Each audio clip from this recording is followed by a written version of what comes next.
네. 지금 야고보서 3장에 하늘에서 온 지혜와 땅에서 난 지혜에 대해서 말씀을 계속 이어가고 있습니다. 오늘은 그 말씀을 마태복음 23장 1절에서 7절까지 읽고 말씀 들어가도록 하겠습니다. 이에 예수께서 우리와 죄인에게 말씀하여 이르시되 서기관과 바리새인들이 모세의 자리에 앉았으니 그러므로 무엇이든지 그들이 말하는 말을 하고 지되 그들이 하는 행위는 본받지 말라. 그들 말만 하고 행하지 아니하며 또 모든 물고 사람에게 지르되 자기는 이것을 한 손가락으로 움직이려 하지 아니하며 그들의 모든 일을 사람에게 보이고자 하니 또 그 경륜의 일을 하고 옷을 예배하고 스스로의 것과 세상에 있는 것과 시장에서 만나는 것과 사람에게 나라라 만나는 것을 좋아합니다. 우리 그 교회에서의 어떤 그 가르침은 우리가 이렇게 그 공동 어떤 집회를 통해서 형제님을 통해서 말씀을 듣는 걸로 이렇게 이루어지는 부분이 있고 또 카페를 통해서 여러 가지 질문과 뭔가 이런 어떤 그런 것들이 많이 이루어지고 있어요. 그래서 여기 집회만 참석하고 카페를 들어오지 않으면 어찌 보면 그 교회의 어떤 가르침을 좀 반 정도만 이렇게 취하는 정도가 될 수가 있어요. 그러니까 카페에서는 뭐냐면 실질적으로 우리가 궁금한 내용이나 또 의견이 충돌되어서 서로 막 이렇게 이런 것도 있고 그래서 물론 이제 그 카페에서 이렇게 이루어지는 일들이 좀 우리가 규모 있게 이루어져야 될 부분은 있어요. 그렇지만 그래서 이제 이번 주에는 그 카페에서 우리가 지금 보고 있는 야고보에 대한 그런 어떤 많은 이야기들이 오고 가고 있었어요. 그래서 이제 실질적으로 이 야고보서는 정확하게 누가 썼는지도 아주 명확하게 밝혀지지는 않았어요. 그래서 추측은 예수의 그 혈통적 동생인 야고보가 쓰지 않았냐라고 이렇게 이야기를 하는데 실질적으로 이제 그 야고보 형제가 우리 형제님 주시는 어떤 그런 겉면이나 그 어떤 신앙 노선이나 이런 걸로 볼 때 그 야고보 지금 그 사도행전 15장에서 21장 사이에 나오는 그 야고보가 과연 이 야고보서를 썼는가 그렇게 좀 의문이 있을 정도로 이 야고보서는 우리 교회 실행에는 굉장히 우리가 유익하고 우리가 반드시 이렇게 실행을 해야 될 내용들이 들어 있어요. 그래서 오늘 우리 말씀 이제 마태복음 제가 이렇게 보자고 한 거는 야고보가 어떤 야고보가 썼던 간에 그러니까 이 유대교의 어떤 때를 뻗지 못한 어떤 예루살렘 총회의 어떤 총회장의 어떤 역할을 했던 그 야고보가 썼던 어쨌든 우리가 그 노선을 우리는 지향하는 것은 아닌 건 분명하니까 그렇다면 그들이 랍비나 서기관 앞서 이렇게 우리가 마태복음 23장을 봤듯이 서기관이나 바리새인들 이 사람들도 말은 바른 말을 다 해요. 대부분 물론 거기에는 모세의 율법적인 어떤 내용도 있지만 우리가 들어서 행해야 될 것들이 많은 내용이 들어있단 말이에요. 그렇지만 그들은 행위는 안 한다라는 걸 이렇게 질타하고 있거든요. 그러니까 이 야고보서를 어떤 야고보서를 썼는지 이게 되게 논쟁이 있어요. 사실은 알페오의 아들 야고보가 썼다라고 하는 사람도 있고 이 예수의 동생이 썼다라고 하는 것도 있는데 뭐 어쨌든 간에 우리가 이제 형제님이 그 카페로 주시는 거는 예루살렘 총회장을 맡고 있는 그 야고보 형제의 신앙 노선에 대해서 이제 질타를 하는 것이었고 우리가 그렇게 가르침을 받아야 되고 우리 교회가 지향해 나가야 될 방향이 어떤 것인가에 대해서 충분히 말씀을 줬어요. 그래서 저도 사실은 이제 지난주에 뭐 이렇게 글 올리신 것도 보고 이렇게 하면서 이제 제가 좀 약간 오해도 했어요. 제가 어떤 뭔가 이렇게 야고보 가르침이나 이런 거에 대해서 내가 뭔가를 잘못하고 있는 건가 이런 것도 이제 되새겨봤고. 자, 그래서 오늘 뭐 어째 보면 오늘 자료는 어디까지 들어갈지 모르겠습니다. 오늘 이 하늘에 온 지혜와 대해서 육신을 쫓는 자와 영에 쫓는 자에 대한 말씀을 나누기는 하는데 이 자료를 직접 들어가지는 못할지도 몰라요. 제가 좀 개론적으로 좀 말씀을 드리려고 그래요. 우리에게는 예수 그리스도가 복음이죠, 그죠? 네, 예수 그리스도가 복음이에요. 그런데 이제 이 복음이라고 하는 거는 전제가 있어요. 나에게는 복음인데 저 사람에게는 복음이 안 되면 그건 복음이 아닌 거예요. 예를 들면 어떤 사람에게는 건강이 나쁜 사람에게는 건강 회복이 1차적인 최고의 기쁜 소식이죠. 건강이 나쁜 사람은. 또 어떤 사람은 경제적으로 되게 공경을 취하고 있는 사람에게는 자기에게 물질적인 뭔가 이런 게 이렇게 해결되는 것이 1차적으로는 복이에요. 그죠? 그러면 이거는 그 사람마다 형편에 따라서 나에게 좋은 소식이 될 수도 있고 별로 나에 관심이 없는 것일 수도 있어요. 그죠? 그런데 이 성경에서 말하는 복음은 모든 사람에게 복음이어야 되는 거예요. 그러면 이 복음이라는 것은 우리의 현재적 형편에 따라서 복음이 될 수도 있고 아닌 걸 수도 있고 그 가치 매김이 달라질 수 있는 이런 거는 복음이 아니라는 거예요. 그렇다면 우리에게 진짜 복음이 되려면 우리 인생들이 가지고 있는 근본적인 문제를 해결되는 것이어야지 복음인 거예요. 그죠? 그래서 제가 오늘 그 자료의 첫 줄에 대해서 이제 강론을 좀 하려고 그래요. 지혜로운 자는 오늘의 형편을 바라보고 사는 것이 아니라 인생의 끝날을 바라보고 사는 사람입니다. 지혜로운 사람은 하나님은 오늘의 우리가 당면하고 있는 현재 형편도 눈 감는 분은 아니지만 이것을 해결해 주는 하나님이 아니란 말이에요. 근본적으로는. 우리에게 그것이 필요하면 하나님이 도움도 주고 어떻게 할 것이지만 그것이 근본적인 문제가 아니라는 거예요. 근데 우리가 여기에서 크게 주제로 보면 육을 쫓는 사람과 영을 쫓는 사람이라는 것은 우리 첫사람은 시시때때로 하나님과 분리되어서 자기가 주인되는 삶을 살려고 하는 것이 본성이에요. 기본적으로. 그러죠. 그래서 어떨 때는 금방 하나님의 영광을 구하다가 눈 깜빡하는 사이에 자기 영광을 구하고 자기 자랑을 내세우고 이렇게 하는 것이 우리 인간이란 말이에요. 자, 이런 것이 실질적으로 이제 우리가 영을 쫓는다라고 한다라면 우리가 늘상 그러니까 영을 쫓는다, 육을 쫓는다라는 것은 제가 이 야고보 형제가 말하는 믿음의 행위도 어떤 사람의 그 사람 속성이 완전히 변화되어서 나오는 어떤 믿음이라는 걸 강조하는 것이지 우리가 어떤 인간의 의지를 막 들여서 의지로 행하는 거라면은 이거는 자기 의를 쌓는 거란 말이에요. 그래서 야고보 형제가 말하는 행위는 어떤 그 생명의 체계가 완전히 변화되는 것. 그러니까 지식 체계도 변하고 그 사람의 어떤 가치, 인생을 사는 목적 이런 것이 다 변해야지만이 그 사람에게서 나오는 행위여야지만이 하나님이 기뻐 받으시는 행위라는 것이 야고보의 형제가 말하는 행위예요. 그래서 이제 이 복음이라는 것은 그래서 근본적인 문제.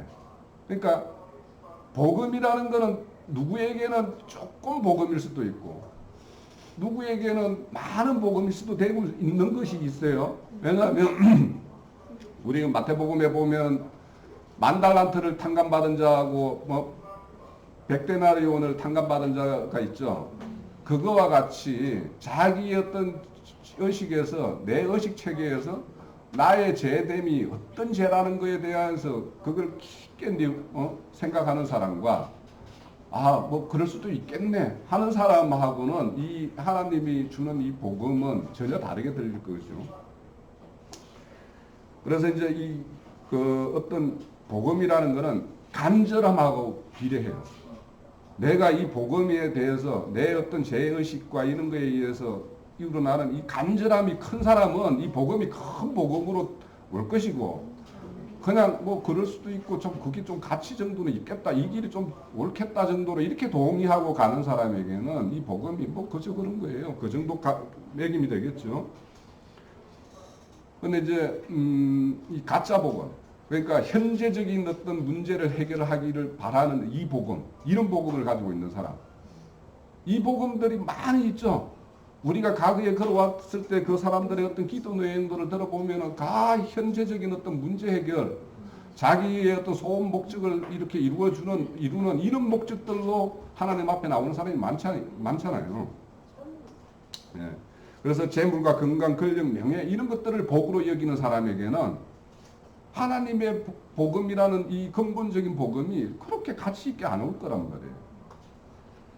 자, 이 유다서에 보면 가인의 길을 행하는 사람, 싹을 위해서 발람의 길을 행하는 사람, 또 고라의 어떤 폐역, 이런 것들은 내 눈앞에 보이는 현재적인 문제에 내가 반응하는 사람에게는 그 길이 나타날 수밖에 없어요. 그죠? 가인이 제사 드렸을 때 자기 제사도 하나님이 이렇게 연락을 했었으면 절대 아벨을 죽일 리가 없어요. 그런데 현재적으로 자기 제사가 연락이 안 되고 이렇게 하니까 현재적인 문제에 딱 잡혀 있으니까 그 아벨을 죽이게 됐죠. 발람 같은 경우도 그래요. 자기의 어떤 싹분 목자라고 하는 거, 그것이 뭐냐면 만약에 우리가 이렇게 교회의 어떤 사역을 하는데 이 사역이 나의 어떤 생계 문제를 해결하는 어떤 수단으로 생각한다면 싹을 위해서 안 할 수가 없어요. 그죠? 또 고라의 어떤 폐역 같은 경우도 누구 모세만 뭐 하나님 말씀 받았냐 뭐 이런 식의 어떤 그 뭔가 뿔이 나면 또 자기 어떤 뿔을 갖다 대볼 거 아닙니까? 예? 그래서 이렇게 현재적인 문제에 부딪히면 이런 하나님의 어떤 폐역한 자로 심판받는, 판단받는 이런 사람의 길을 갈 수밖에 없어요. 자, 지난주 어딘가에 히스기야 이야기하면서 히스기야가 면벽 기도를 하면서 15년을 더 살았죠. 그 사이에 놓은 아들이 있어요. 그게 므낫세예요. 만약에 히스기야가 기도 안 하고 그냥 그 시대에 그렇게 마감을 했으면 므낫세 같은 그런 말종이 안 나왔을 수 있죠. 그죠? 그러니까 그런 어떤 현재적인 문제에 부딪히면 그런 어떤 하나님의 어떤 선한 왕이라고 판단받는 사람도 그런 일을 저지르고 그런 결과를 맞이할 수밖에 없어요. 또 우리가 얼마 전에 막 이렇게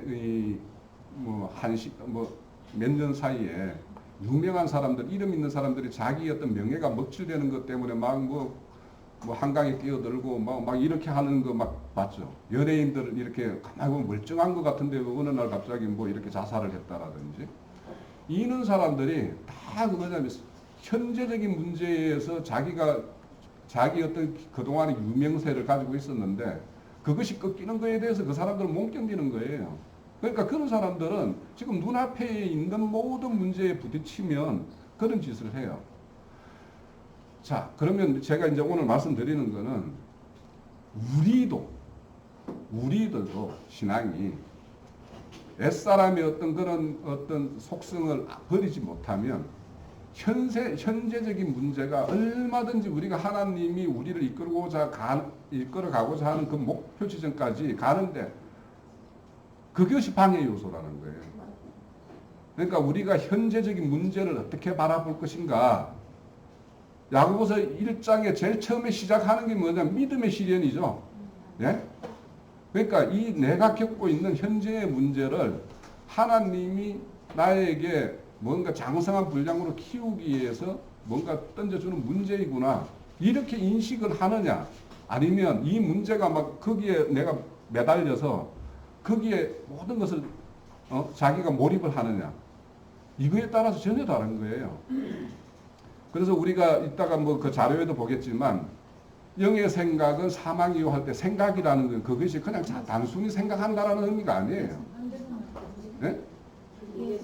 그러니까 육의 생각을 하는데 영을 생각을 한다라는 그 영의 생각이라는 자체가 그것이 단순하게 그냥 생각 정도 이렇게 한다라는 것이 의미가 아니고 그 어떤 육에 속한 어떤 일을 이루기 위해서 거기에 몰입하고 거기에 집착해서 그것을 성취하고자 하는 어떤 사람이 뭔가 열기가 확 올라 있다라는 거, 그것을 생각한다라는 뜻이에요. 그 뜻이 거기에 이제. 그러니까 우리가 이 사람들이 어떤 생각이 많아지면 생각에 꼬리를 물죠. 그죠? 생각에 꼬리를 물어요. 그래서 그런 생각이라는 거는 끝없이 나를 어떤 그 내가 원하지 않는 방향으로 끌고 갈 수가 있어요. 사람이 또 현재적인 어떤 소망이라는 걸 아주 막 엄청난 간절함으로 뭔가를 이렇게 가지고 있는데 거기 마침내 성취가 되잖아요. 그 다음에 오는 거는 엄청난 공허함이 와요. 내가 진짜 열심히 노력해가지고 뭔가 성취하고 싶은 뭔가를 내가 딱 성취를 하잖아요. 예를 들면 내가 사법고시에다가 내가 목숨을 걸겠다. 그래가지고 사법고시 모든 걸 건 사람들이 사법고시를 패스하고 그 패스하는 그걸로만 목적을 삼은 사람은요, 그 다음에 공허함이 엄청난 게 와요. 그것이 성취되면은 뭔가 한동안은 구름 위에 걷게 되어 있어요. 그 인생이. 뭐 세상이 모든 것이 다 아름다워 보이고. 그렇지만 그것이 내가 사법고시를 합격하고 그 이후에 하고자 하는 그 목적이 뚜렷하지 않으면 그 합격만 순수한 목적으로 삼으면 그 다음에는 엄청난 공허함이 와요. 네? 저도 이 유사한 걸 조금은 경험을 했어요. 엄청나게 이게 그 다음에는 인생 목적이 없어가지고 막 그냥 한 몇 개월을 막 헤매가지고 이러는 걸 경험하게 돼요. 그래서 이 현재적인 문제라는 거는 우리에게 아픔은 아픔일 수 있지만 그것이 우리의 인생의 어떤 근본적인 문제와는 그렇게 밀착도가 그렇게 높지 않아요. 자, 그러면 이제 우리가 참 복음이라는 거, 복음이라면 우리 인생의 근본적인 문제를 해결해 주는 거야 돼요. 그래서 우리가 하나님을 알지 못하면 내가 누구인지를 몰라요. 네? 그래서 제가 그 하늘에서 온 지혜를 말씀을 드릴 때 하늘에서 온 지혜는 우리의 정체성을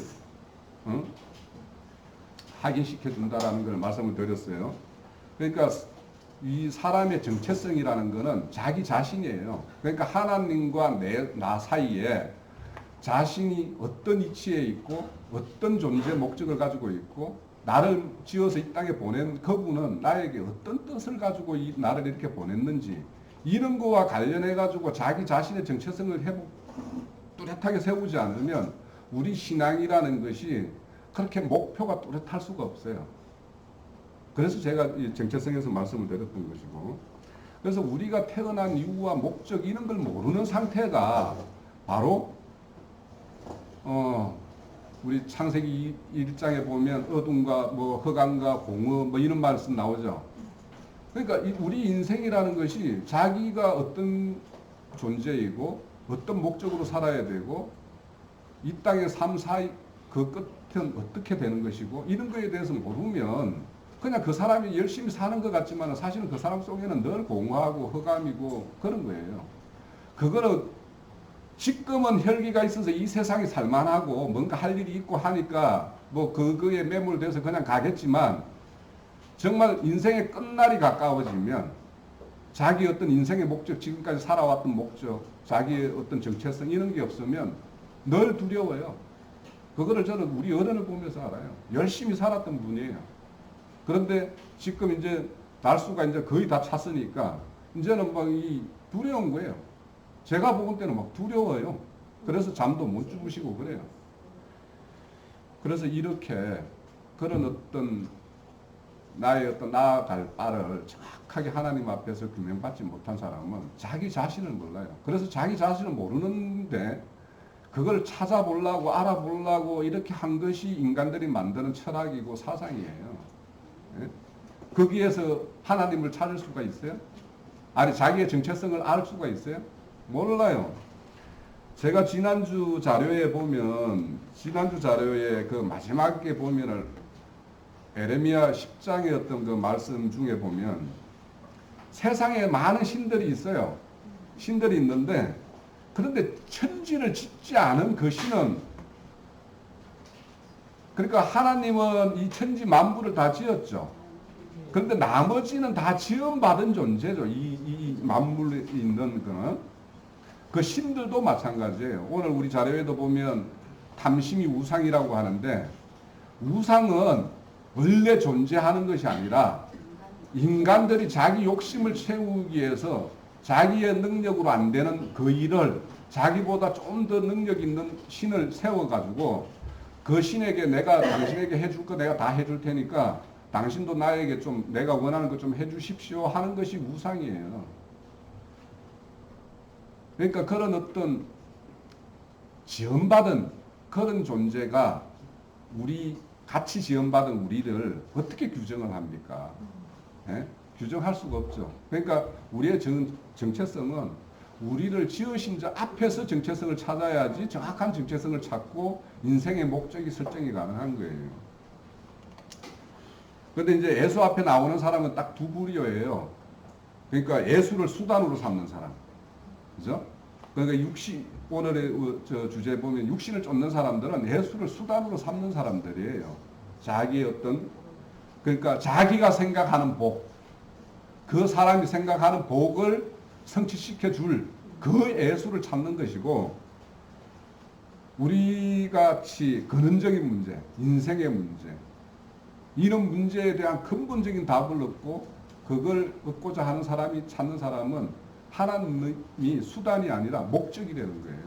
그래서 예수 그리스도가 복음이라는 거예요. 자, 우리가 지난주로 우리 요한복음 14장을 끝냈죠. 14장에 보면 그런 말이 나오죠. 너희가 내 이름으로 무엇이든지 구하면 내가 행하리라. 이 말 듣고 이제 누구라도 이제 막 이렇게 예수님 이름을 앞세워서 우리가 기도할 때 나의 어떤 현실적인 문제들을 기도 제목으로 해서 기도를 해요. 그런데 그 14장 13절 그 밑에 14절에 보면 왜 기도하라고 하는지가 나와 있어요. 왜냐하면 아버지로 하여금 아들로 말미암아 영광을 받게 하시려고라고 했어요.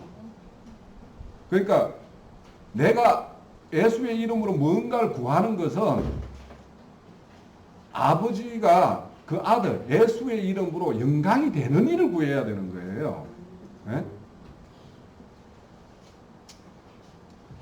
자, 바울 사도는 살아도 주를 위해 살고 죽어도 주를 위해서 죽는다고 이야기하죠. 왜냐하면 그것이 하나님의 영광이 될 수 있기 때문에, 아들로 통한 영광이 될 수 있기 때문에. 이처럼 우리는 주님과 함께 기도를 통해서 주님과 함께 밀착이 되어 있지 않으면 앞서서 말씀드린 대로 금방 하나님의 영광을 위해서 사는 것처럼 마련해놓고 자기 영광을 위해서 사는 쪽으로 바로 돌아가기 때문에, 그래서 우리는 늘 기도해야 되는 거예요. 기도하고 주님과 함께 교제를 해야 되고, 또 교회의 유익보다 금방 또 자기의 유익을 위해서 또 생각을 해요. 네? 그래서 야고보서에 보면 두 마음을 품지 말으라고 말하는 거예요. 자, 이렇게 우리는 우리 스스로가 애성분을 이렇게 나의 인생에 얼마만큼을 주장하고 있는지는 각자는 알 수가 있어요. 네? 이런 말씀에 비추어서 내가 진짜 말씀에 의해서 하나님의 어떤 뜻과 영광을 위해서 사는 어떤 그런 삶을 영위하고 있는지, 아니면 그거는 또 그거고, 또 내 어떤 삶의 현장에 가면 또 나의 어떤 그거를 위해서 그것만 생각하고 거기에 몰입되어서 그렇게 사는지 어떻게 사는지는 우리 각자는 다 알 수가 있어요. 본인들이. 자, 이렇게 어떤 자기 자신의 어떤 복이라고 생각하는 그것들을 구하는 사람들은 그거와 자기들이 구하는 것과 반대되는 것은 저주라고 생각을 하죠. 그죠?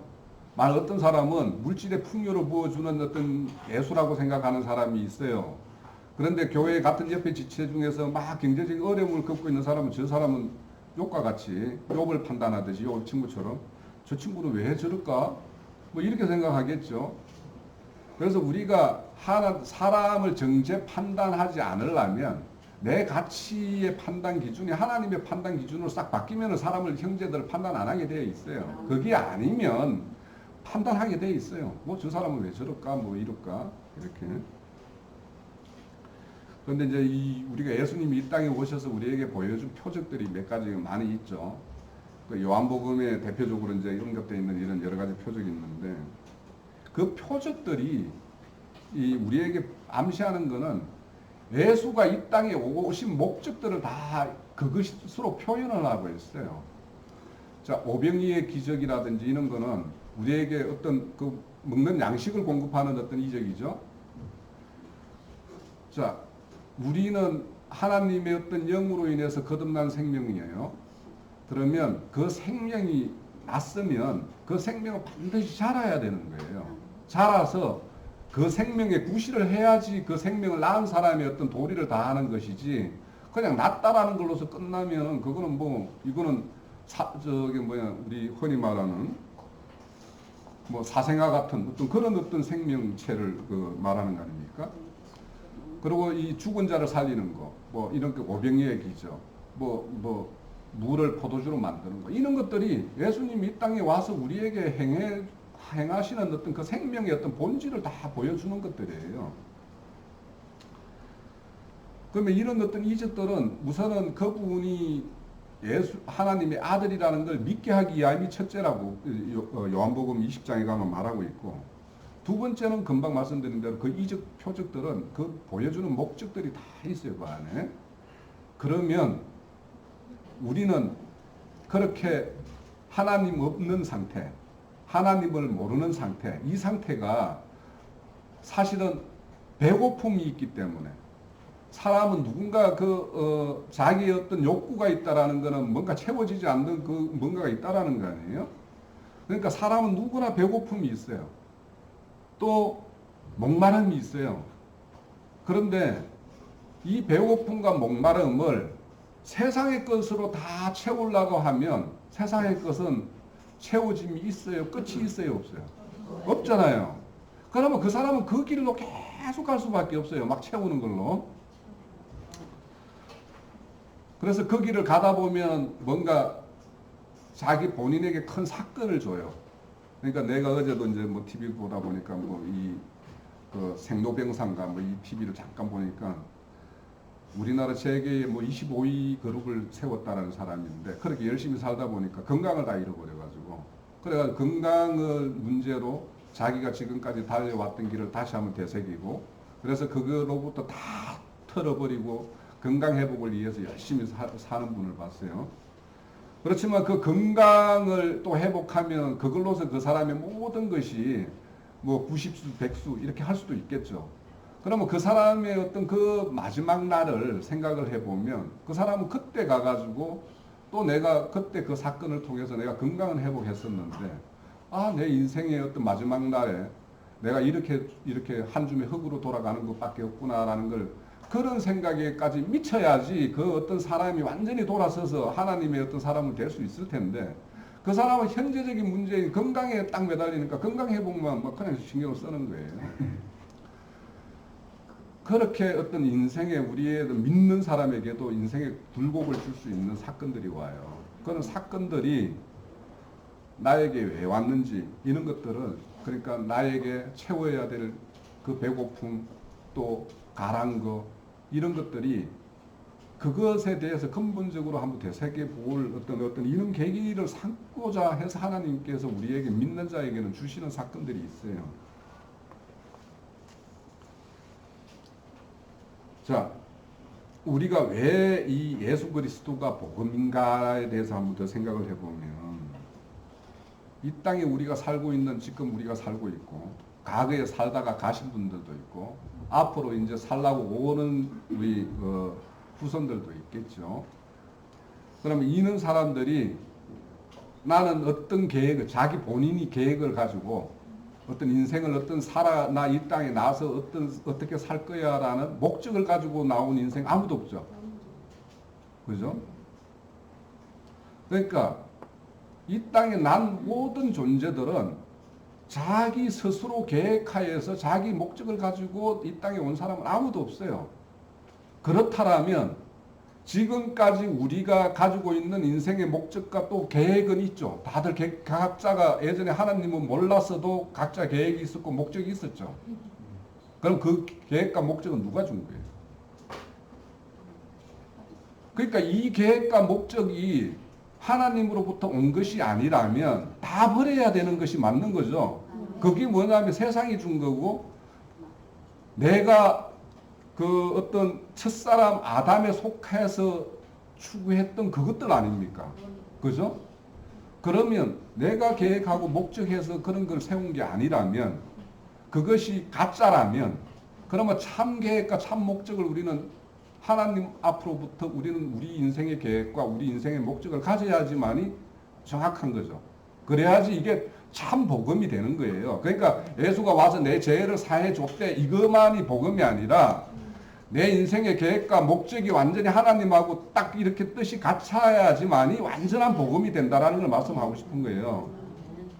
그러니까 그것이 뭐냐면 영을 쫓는 사람이에요. 영을 쫓는 사람이라는 것은 내 계획과 목적과 이런 것들이 다 하나님 계획과 목적에 다 맞춰지는 사람, 맞추고자 해서 그거에 정진하는 사람, 이 사람들이 영을 쫓는 사람이에요. 그래서 예수님께서 이 땅에 오신 거는 우리 인생들이 상실했죠. 목적을 상실했죠. 하나님을 잃었으니까 상실했어요. 그래서 그런 어떤 우리 인생들의 어떤 정체성을 회복시켜주기 위해서 이 땅에 오셨고 목적 아닌 목적으로 사는 그 인생들에게 참 목적을 주기 위해서 이 땅에 왔어요. 그렇게 해서 우리를 새 출발할 수 있게끔 이 땅에 오신 분이 예수예요. 그러면 예수님이 오셔서 이렇게 했는데 그러면 이렇게 하시고 다 맡겨놔놓고 인생들 그래 너 이제 해봐 이렇게 하면 인생들이 그렇게 살아갈 수가 없으니 다시 오신 분이 성령이에요. 네? 그러니까 성령님은 하나님의 완전한 창조 목적을 우리에게 성취시키기 위해서 오신 분이 성령이에요. 그러면 이제 성령이 온 사람이라면 우리가 성령을 가지고 영접을 했고 또 우리가 어떤 믿음의 어떤 분량이 키워진 사람이라면 그리고 참 복음을 가진 사람이라면 그 다음이 뭐냐? 빚진 자의 삶이에요. 그래서 바울 사도가 나는 빚진 자다.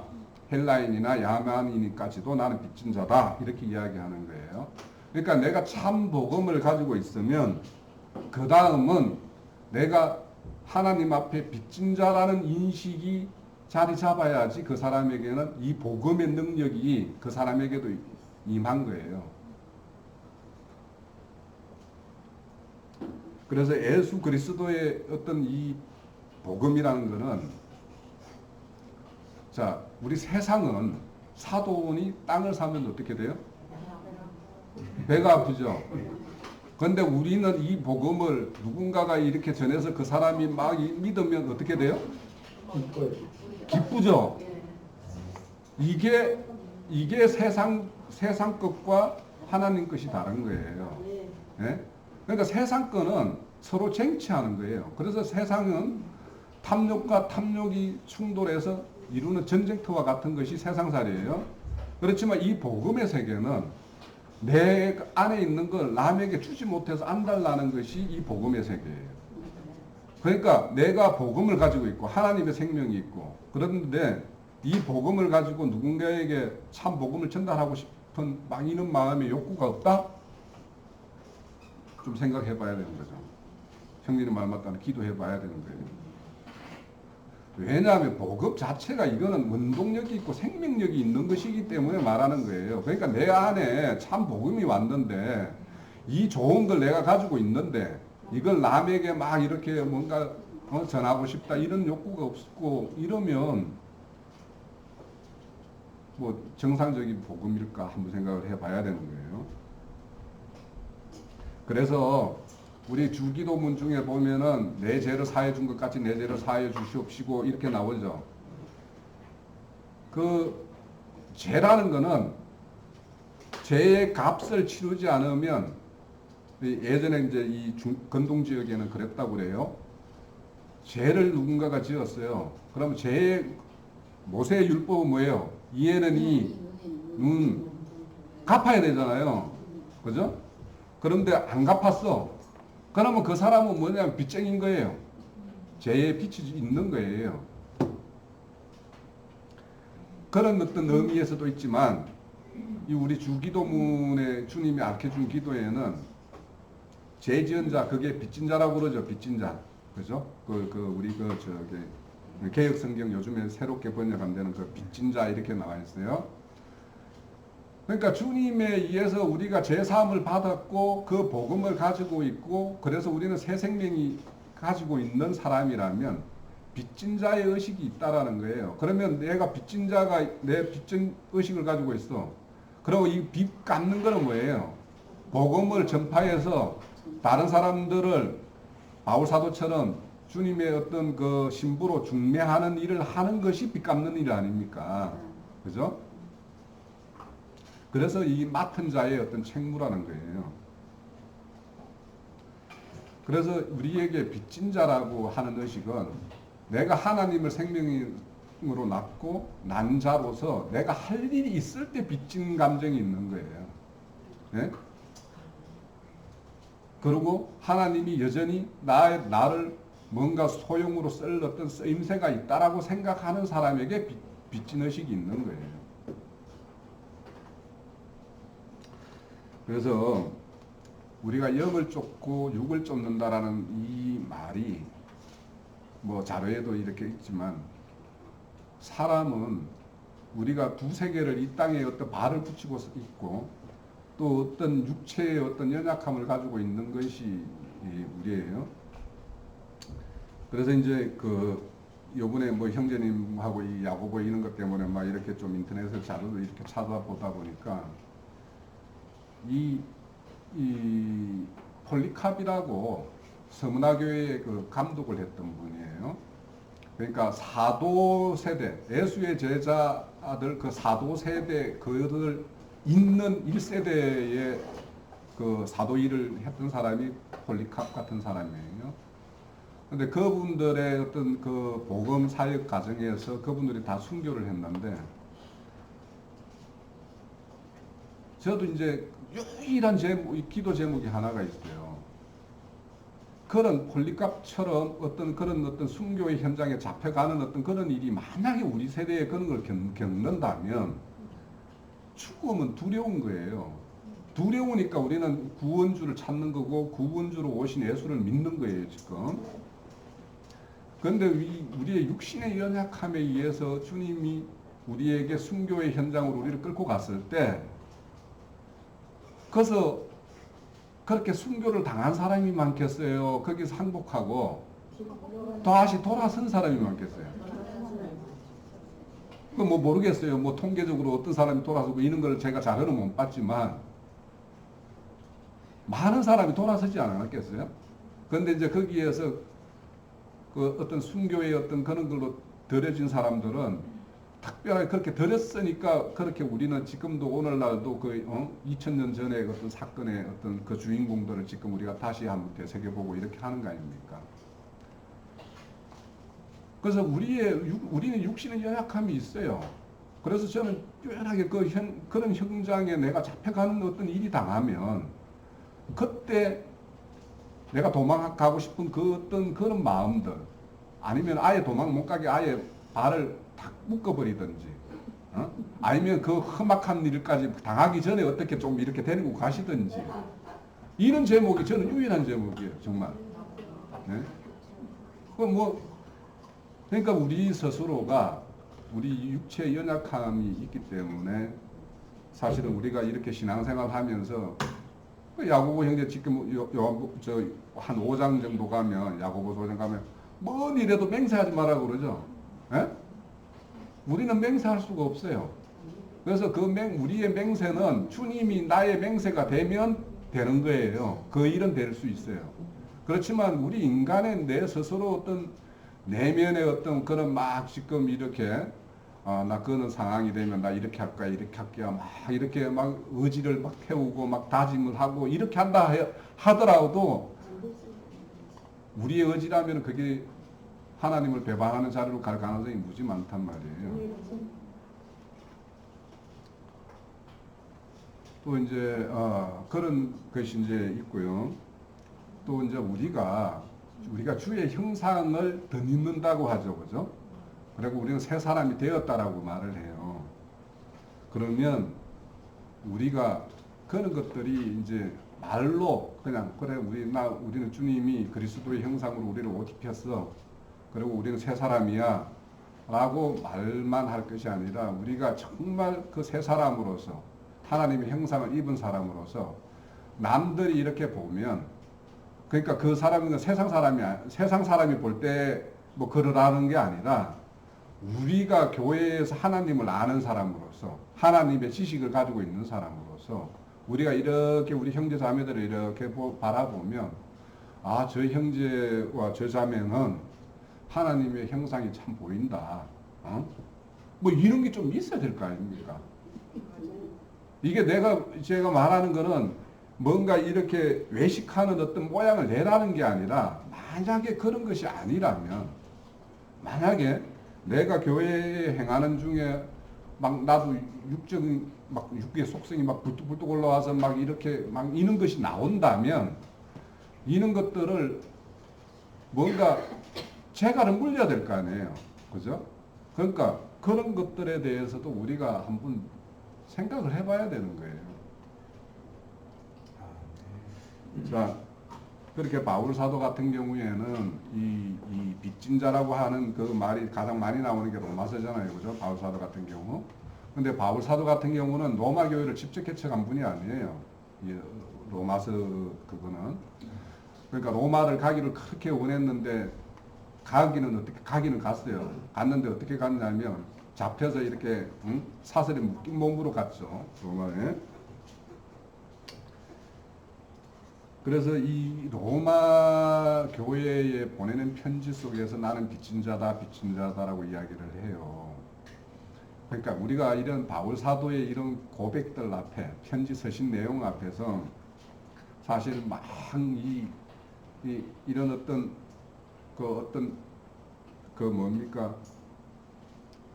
어떤 이런 신앙의 어떤 진리가 이거다 저거다 이런 것도 참 중요하지만 그런 고백 앞에 나의 어떤 실제적인 나의 어떤 신앙의 어떤 어떤 노선을 나는 어떻게 채택하고 나는 그 길을 그렇게 가고 있는가 이런 것들이 훨씬 더 중요한 일이에요, 사실은. 그래서 로마서를 가지고 뭐 학위를 받고 뭔가 막 이렇게 하고 그런 걸 로마서 이 바울 사도의 어떤 이런 빚진 자 의식 앞에다가 이런 걸 갖다 세우면 참 초라한 그런 어떤 색채잖아요.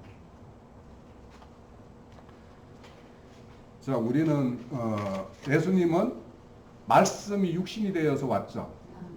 우리는 육신이 말씀화가 돼야 되죠. 그죠? 그래서 우리의 어떤 교회의 이름의 모습, 우리 각자의 어떤 삶의 현장을 이렇게 살아가는 모습을 보면 아, 저 사람이 하나님의 사람이다. 저 사람의 어떤 그런 것들로 통해서 아, 진짜 예수에 대해서 알아보고 싶다. 뭔가 이런 것들이 되면 얼마나 좋겠어요. 그래서 이렇게 빚진 자라는 어떤 의식이라는 거는 사실은 그 이면에는 수고로움이 따를 수밖에 없어요. 자기의 어떤 희생이 필요하고, 네. 또 그러기 위해서는 남을 이렇게 더 낮게 여기고 섬기는 어떤 종의 모습으로 살아갈 수밖에 없을 것이고,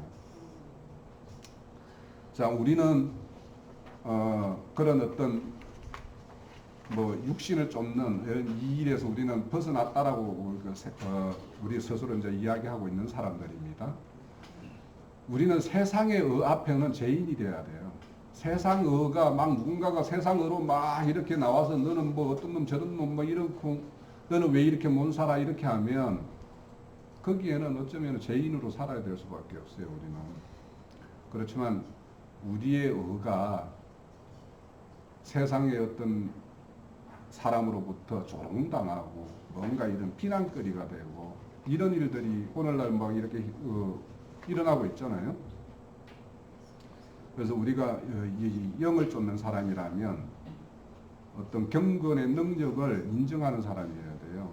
그러니까 경건이라는 것은 하나님의 어떤 그 통치, 이런 거에 대한, 내가 하나님의 통치를 받는 거에 대한 어떤 굉장히 그 어떤 기쁨과 이런 걸로 반응하는 것이 경건이에요, 결국은. 그런데 이렇게 경건의 능력은 외모로만 이렇게 할 것이 아니라 우리가 진짜 하나님의 어떤 경건을 알게 되면 이 경건이 나를 이렇게 하나님의 어떤 거룩한 세계로 이렇게 이끌어 가게 되어 있단 말이에요.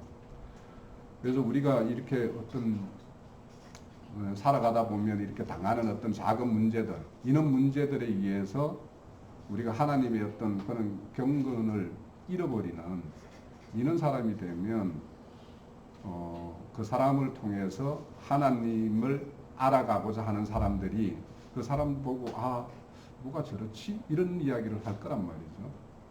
그래서 우리가 이 영을 쫓는다, 육을 쫓는다는 이 내용은 다음 주에 뭐 좀 보기로 하고, 우리가 어떤 우리의 어떤 관점은 인생 끝날에 하나님의 주의 그날에 우리의 어떤 그 포커싱이 딱 맞춰져 있으면 지금 현재의 작은 문제들은 그냥 좀 스킵하고 넘어갈 수 있는 그런 능력 있는 믿음의 어떤 신자의 모습을 보일 거라고 믿습니다.